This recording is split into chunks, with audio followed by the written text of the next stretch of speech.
বানিয়ে ফেললাম ভাইরাল সেই পুডিং।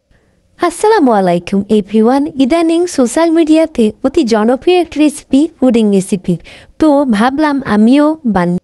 তো আপনারা এখানে দেখতেই পাচ্ছেন আমি 1 পোয়া পরিমাণ দুধ নিয়ে নিয়েছি। তারপর পরিমাণ মতো চিনি দিয়ে আমি দুধটা জাল করে নিব। এখানে আমি ক্যারামেলটা আগে থেকেই বানিয়ে একটি বাটির মাঝে ঢেলে নিয়েছিলাম, তাই জমাট বেড়ে চামচটা একটু লেগে গিয়েছিল। ব্যাস আমার দুধটা এখন হয়ে গেছে। এখন আমি এটা চুলা থেকে নামিয়ে নেব। তারপর আমি একটি হাঁড়ি বসিয়ে এতে অল্প একটু পানি দিয়ে দিব এবং পানির উপরে একটি স্ট্যান্ড বসিয়ে দিব। পানিটা গরম হতে হতে এইদিকে আমি দুধের মধ্যে একটি ডিম ঢেলে ভালো করে এটা মিক্স করে নেব। 1 পোয়া পরিমাণ দুধের মধ্যে একটা ডিমই যথেষ্ট। তারপর আমি যে ক্যারামেলটা বানিয়েছিলাম এতে দুধটুকু ঢেলে দেব। এইখানে অনেকেই ছাঁকনি দিয়েছে কেনে, তো আমি সেটা প্রয়োজন মনে করিনি। আমি তা বক্সের ঢাকনাটা লাগিয়ে তারপর একটু বড় ঢাকনা দিয়ে ঢেকে দিয়েছি। 30 মিনিট জাল করার পরে দেখুন আমার পুডিংটা হয়ে গেছে। এখন আমি চুলা থেকে নামিয়ে নিব। তারপর 1 ঘন্টা ফ্রিজে রাখার পর দেখুন আমার পুডিং একদম রেডি। তারপর আমি একটি ছোট্ট প্লেটে ঢেলে নিব। দেখুন আমার পুডিংটা কত সুন্দরভাবে হয়ে গেছে।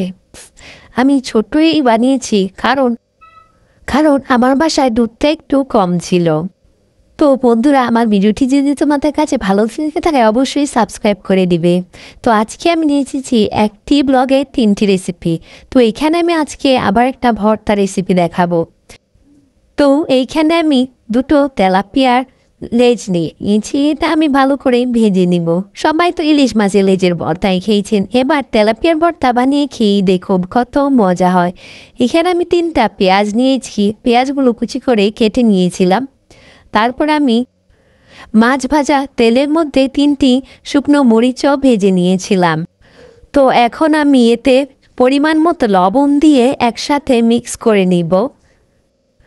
তারপর অল্প একটু সরিষার তেল অ্যাড করে এটা মেখে একদম রেডি করে ফেলবো। দেখুন কত লোভনীয় লাগছে আমার এই ভর্তা রেসিপিটা। আপনারা অবশ্যই বাসায় ট্রাই করে দেখতে পারেন এবং আপনারা বাসায় যে কোনো মাছের লেজি এরকমভাবে ভর্তা খেতে পারেন।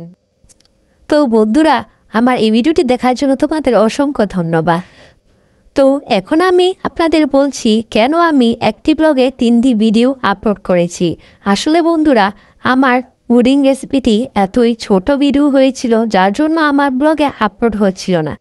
তাই আমি একটি ভিডিওর সাথে আরও 2টি ভিডিও লাগিয়ে এটা ব্লগটা আমার আপলোড করতে হয়েছে। তো বন্ধুরা, তোমাদের অসংখ্য ধন্যবাদ আমার ভিডিওটি ধৈর্য ধরে এতক্ষণ দেখার জন্য এবং অবশ্যই রেসিপিগুলো তোমরা বাসায় ট্রাই করে দেখবে। ধন্যবাদ।